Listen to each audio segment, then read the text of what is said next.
Hinamon ni dating Pangulong Rodrigo Duterte si Pangulong Ferdinand Coting Jr. na magpasa ilalim sa isang drug test. Ang layunin na hamon na ito ay upang tapusin ang mga isyu at espekulasyon hinggil sa munay pagkakalulong ni PBBM sa ilikling na droga. Ayon kay Duterte, mahalaga ang pagsasagawa ng drug test upang mapanatili ang integridad at tiwala ng publiko sa pamahalaan. Subalit sa kabila ng hamon, tumanggi si Pangulong Coting na magpasa ilalim sa nasabing pagsusuri. Ayon sa ilang mga ulat, natatakot umano si Coting na gawin ito, bagay na lalong nagpapalakas ng mga espekulasyon at pangamba ng publiko. Ang pangtaggi ni PBBM ay nagdulot ng iba't ibang reaksyon mula sa mga mamamayan at sa mga kritiko ng administrasyon. Ang isyong ito ay patuloy na sinusubaybayan ng ating mga kababayan, habang ang iba naman ay nananawagan na tuparin ni PBBM ang hamon upang masugpo ang mga alingas-ngas. May ilan namang naniniwala na ang pagtanggi ay hindi nangangahulugang may itinatago ang Pangulo. Samantala, nananatiling buo ang suporta ng ilan mga kaalyado ni PBBM at kanilang sinasabing walang katotohanan ang mga paratang laban sa kanya. At yan nga ang balitang ating pagkakatutukan. Ngunit bagong lahat, siguraduhin mag-subscribe at ihitang notification bell para sa patuloy na pagtutok sa mga sulyap ng bagong balita dito sa tunay na boses ng masa.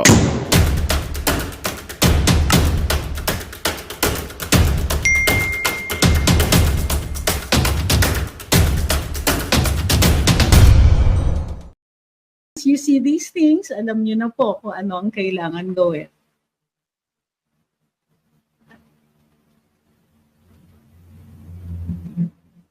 Sabi ni Rehana, she doesn't like daw the style. I only watched the Sona to check his mouth if still new, but I didn't finish it. I hate his style, so obviously he has a kodigo. Kasi obviously as a kodigo. Alan Patonog says, basta ako naniniwala pa sa achievement ni VP Sara kay sinabi ni BBM sa Sona ang galing. Budol si BBM says, BBM wala man lang sariling projects, puro kay FPRD yung mga accomplishments, continuation ginawa. Okay, so also by the way, one thing that he did not mention, may napansin po ba kayo? Housing. Ulitin ko hindi binanggit ang housing. Ngayon, teka muna, may problema daw sa isang app. Yung give me a second guys dito sa TikTok.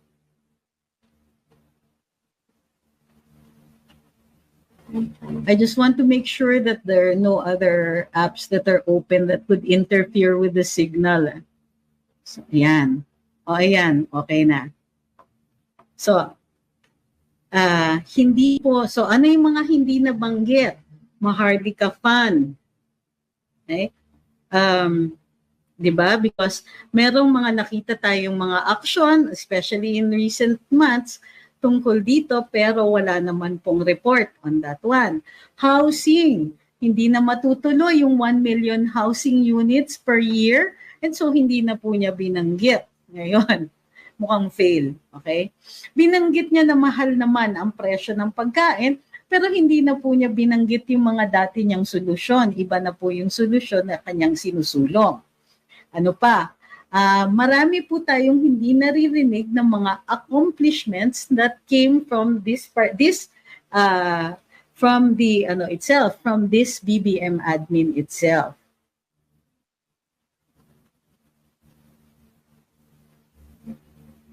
Thank you kay Maloy.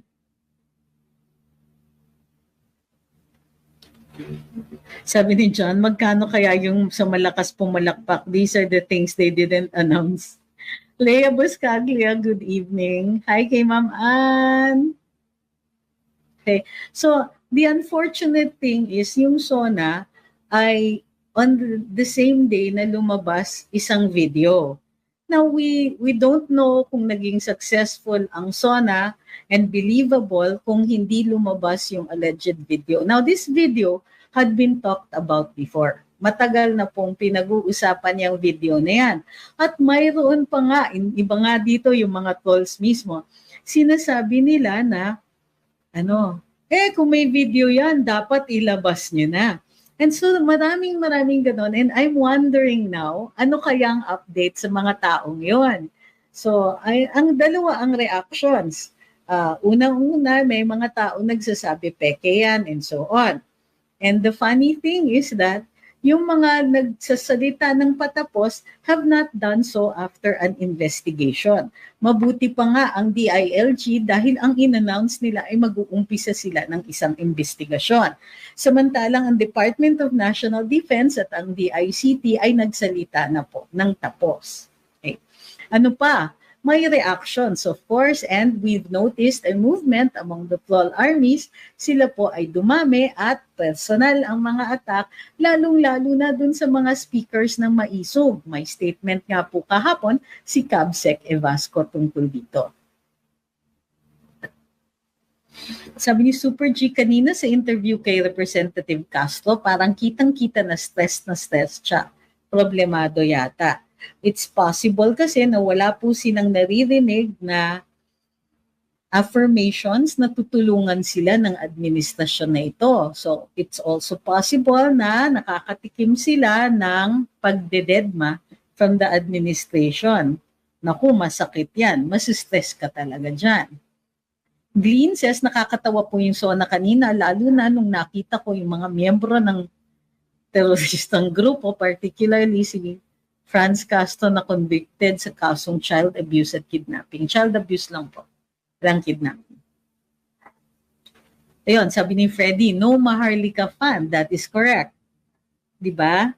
Ano pa yung mga ano yung mga hindi nabanggit ng mga agencies? Nabanggit ang DENR, pero alam niyo kung anong sinasabi? Climate change. Ito po yung problema. Mayroon po tayo meron siyang mga pinangako or things that we're expecting na tumutungo na po ang ating bansa tungkol doon. Halimbawa, reforestation, improvement of the air quality, wala po tayong narinig doon. Climate change. Wala tayong narinig tungkol doon sa Mining Act na ipinangako during the campaign at during the inaugural address na ito ay babaguhin nang sa gayon ay dumami ang trabaho ng mga kababayan natin. Kasi ine-export natin ay raw ore. Right? Diba? So, kaya po climate change ang puro nabanggit ng ating Pangulo dahil ang kalihim ng DENR ay galing po sa advocacy ng climate change.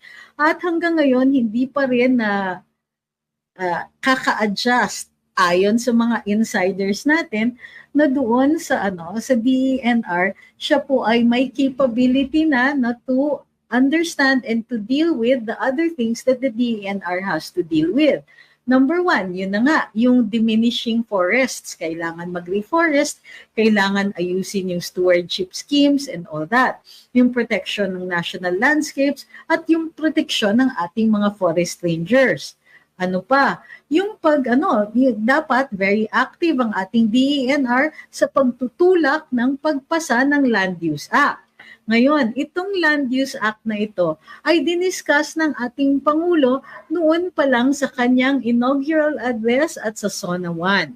Pero hanggang ngayon, hindi na po naipasa at hindi na rin po niya binabanggit. Sabi ni John, di binanggit ang kuryente at tubig. Binanggit ang kuryente, but he talks about yung mga bagong proyekto like yung electricity sharing at saka yung pagpasok daw, makakapasok na daw ang mga renewables. Although wala siyang binibigay na time period.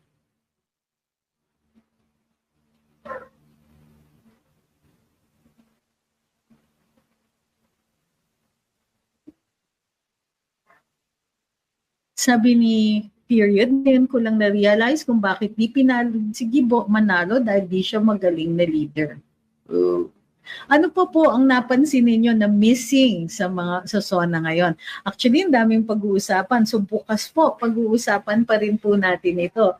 But I think tomorrow meron tayong special guest. Sabi ni Jen, tinanggal ang benefits ng government employees tapos magbibigay daw ng benepisyo next year ha, politika pa. Ay, oo nga pala. Hindi rin po binanggit ang pagtanggal ng 50 pesos sa rice allowance ng PNP natin. I mean, these are difficult subjects and para sana mapakita niya ang kanyang pakikiisa sa ating mga law enforcers, I wish that he had some way acknowledged na may problema na ganon. Attorney, sabi ni Jimmy Ramos, admin has the capacity to verify the video if it's fake or legit. Kaso si Abalos nag-jump in. Oh. Jump to conclusions na hindi si BBM nasa video, he's acting like a professional forensic. Ah, I see. Joe says, nakakatamad panoorin yung SONA, daming redundant na salitang ginamit, paulit-ulit, pero walang laman, pinahaba lang ang speech, nangangako na naman, wala naman kakayanan i-execute. Sarap murahin. Oh dear.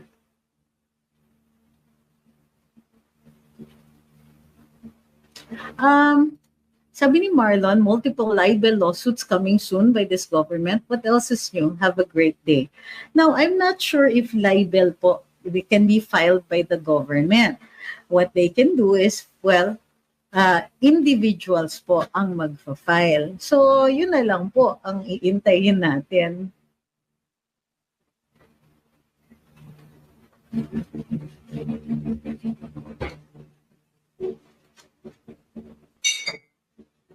Okay.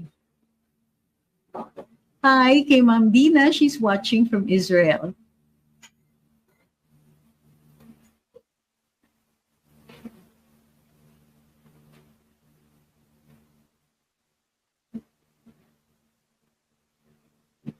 Catherine says, are these trolls that stupid? Nakalimutan ba nila na lawyer kayo and you know the laws of this country so damn well better than these people? Magsitigil kayo mga bayaran. Kung may saltik yung poon ninyo, gayon din kayo. Okay, pumasok na yung mga trolls dun sa ibang apps. Sabi ni Urduha, yung Pogo, binigyan pa ng to the end of the year. Baka may naka-advance na para Uy, grabe.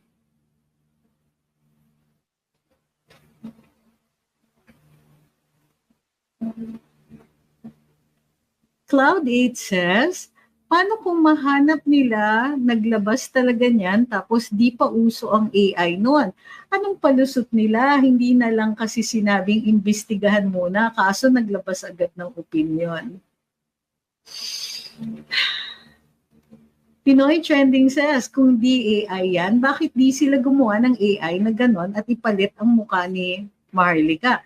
Marami naman silang experts na bayaran. But I think it becomes alam nyo yon, hindi tayo mga bata para magkasagutan lang ng ganon. To some extent, tama yung sinabi ni Sec Abalos, mag-iimbestiga muna and that's how it should be done. Kaso yun nga, yung ibang agencies nagpapabida din. So pabidahan sila all in a hurry, falling all over themselves to defend the president. So totoo lang, kung hindi naman pala totoo ang mga nilalaman o mga hinala ng tao tungkol sa video na ito, you don't even need to say anything because res ipsa loquitur, the sting will speak for itself.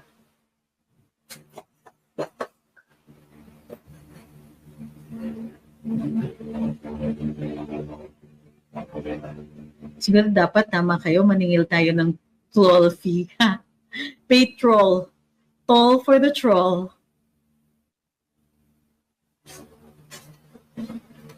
Okay. Ani Sayom says, moderator, huwag papasukin yung mga troll na samo. Okay.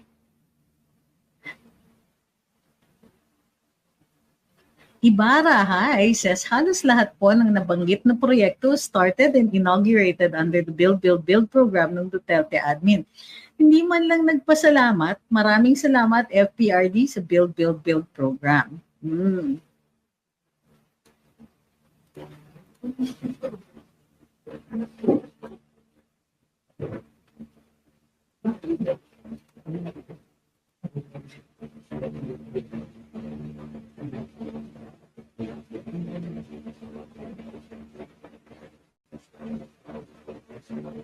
Sabi ni Watch Me, puro istorya, walang resulta. Hala?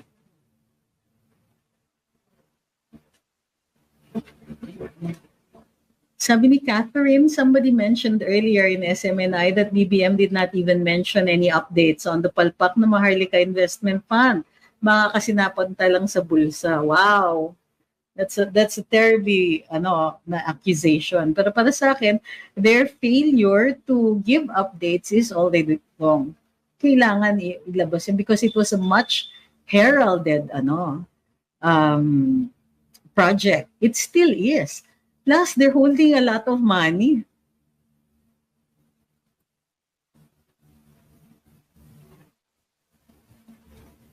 Sabi ni Ma'am Karen, and this is interesting, she says, he believes in his the best performing economy in Southeast Asia.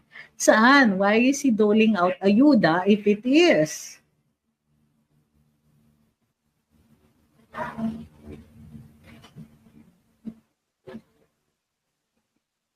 Hi kay Attorney Jomar Reyes.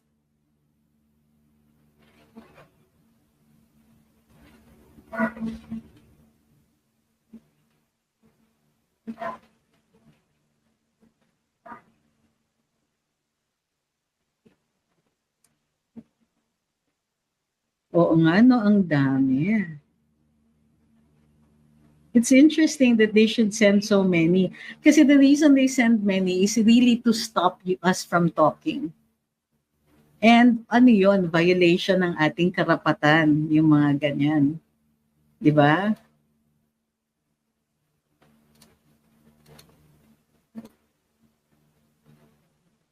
Pogo's new name is Internet Gaming Licensee, sabi ni Mugen.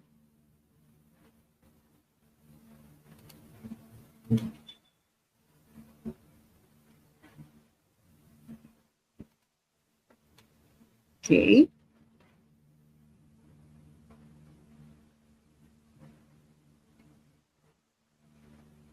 Sabi ni tumaas ang employment for deployment abroad.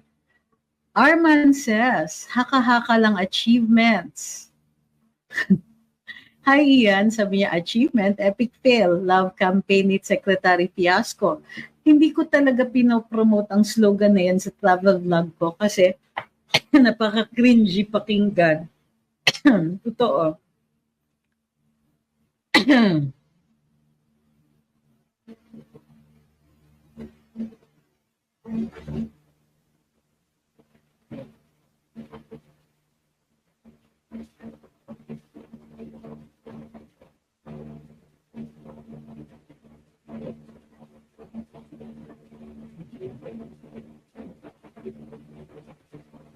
Thank you kay Fed Evera.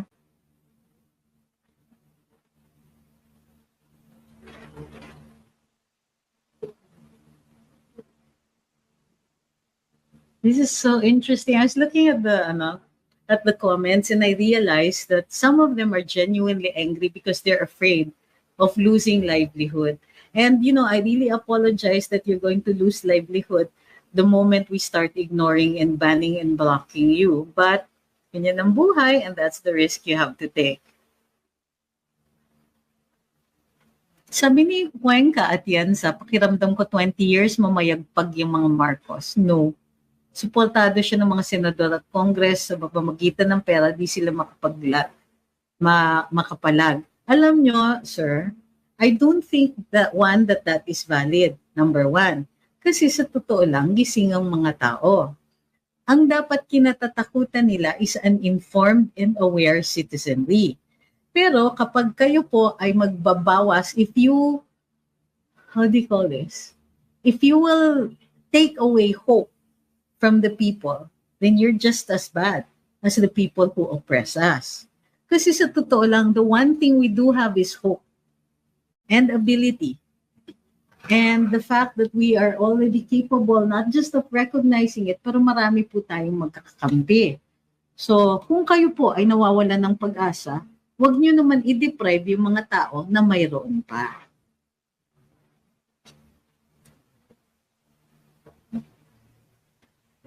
Sabi ni Ma'am Maribel, dapat gumalaw ang DDS, baka malate tayo. Ma'am, kung hindi po kayo DDS, then my worry is that parang yung sinasabi na, oy, DDS, gumalaw kayo. So kung hindi po kayo DDS, medyo mahihirapan silang makinig, ano?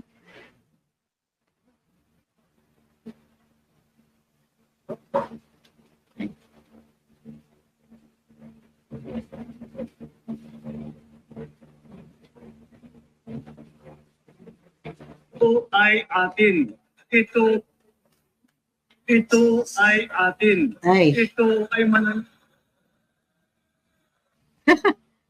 Sabi ni Random, gising ang mga tao kaso nagbubulag-bulagan na lang kasi takot matanggal sa ayuda.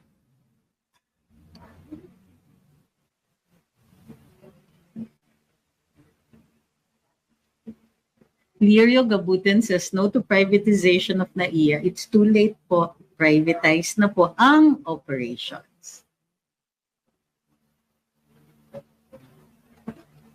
May available pa daw ba na book ng Project Night Owl at saan pwede makabili? Hindi ko po alam yung book na private ng Project Night Owl.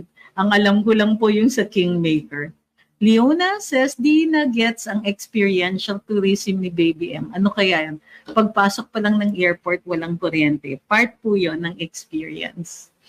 Ang una kasi dapat nilang asikasuhin ay yung mahal, ang presyo ng mga tickets within the Philippines at saka ang ating mga hotels. So yung local tourism po ay nahihirapan tayong ipabuhayin. So dapat i-address muna yon. Well, let's see. Kawawa naman kasi magtatatlong taon na ganun pa rin yun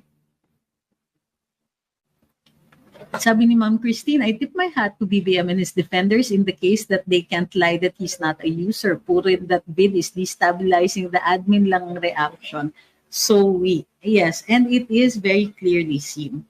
Clearly, very,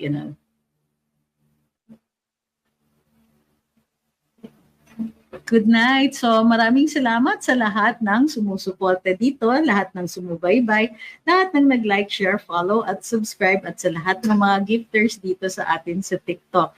Doon din sa sa kabila. Sabi, thank you kay Illuminated Luya who says, #protect the people from WPS user. From Doyster says, excited to hear your thoughts on the recent SONA. PPBM seemed angry the whole time, by the way. Kahit dun sa mga achievements na part, bad trip pa rin siya. I think it may have had nothing to do with the SONA speech. Doyster says, excited to JMAE, good evening. Thank you kay George Anthony Fernandez, kay Illuminated Luya who subscribed, kay AM Nen, kay Orpa Mercado, kay Doysters, kay, sabi ni Doysters, my eyes were on the telly only briefly during SONA. I caught Hart and Lisa on the frame. Parang di masyadong okay si Hart, nakatabi si Lisa. Something is off with her body language. Baka nandito. Grabe. Thank you kay Ma'am Julieta, kay Dez, langhap sarap, BBM, sabi niya. Okay.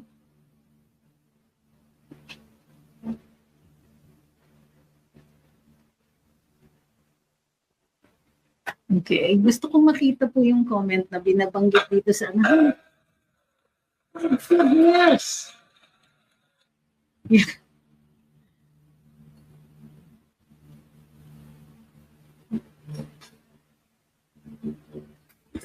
Sabi ni Secret Agent, balita ko kakasuhan daw tong attorney na to. Alam nyo, hindi po ako surprised kasi inuna na si Attorney Harry, of course, si former President Duterte, sino pa ba? Si Attorney Glenn Chong. Marami na pong nauna sa akin. So yes, I'm not surprised, but I will welcome it because as long as I have the opportunity to defend myself, then that's okay. If you think I'm going to be afraid, then no, I think that those who are going to file the cases ought to be the ones afraid because I can countersue. Diba? If the facts are right.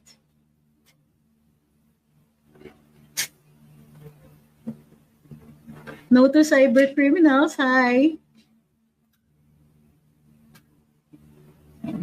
Seriously, you're going to ask me, you're going to say, didig ko makakasuhan to. If it's about the flag, then I welcome that case, really, truly. I hope so, because it will certainly clear things up. It will clear things a lot up. Hi, Kitch Chick. Anong masasabi niyo sa pagbaboy sa flag ng Pilipinas? Sabi ni Eric Corpin. First of all, you're making a conclusion. Number one, you don't even know if that is the flag of the Philippines or if it is representing something else and happens to have the same colors. I don't know myself because it's not my flag, number one. Number two, it was carried by a person who was not myself, so it was never in my possession. Number three, it is not mine. I don't belong to that organization that had that flag. So I don't even comment because clearly you are trying to commit libel against me and I will not participate in it. So Eric Corpin, if you really truly believe in what you're saying, I will welcome your case. Okay? Happy birthday, Johnny Sawit. How old are you? Sabi ni Period, yan lang kaya ng gobyerno kasuhan ng mga taong ayaw sa kanila kasi mahina si BBM. Okay? So, yon. Thank you kay Dennis Lubis and thank you very much dito sa sa lahat ng nag-participate. We will see you again tomorrow and tomorrow we will most likely have a very, very special guest. Okay? And yes, I think we should talk more about this kasi I understand and I clearly feel that so many of you are still angry. Even the trolls, they're angry for different reasons, but if we're here, we can help them walk through their anger and get them to discharge it in a healthy way, then sure, why not? Diba? We care for your mental health. See you again later. Thank you very much. See you, no, not later, tomorrow. Okay, good night, everybody. Thank you for being here.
Magandang balita ang hatid namin sa inyo ngayong araw. Sa pagtatapos ng aming balitaan, nagbigay kami ng mga mahalagang impormasyon.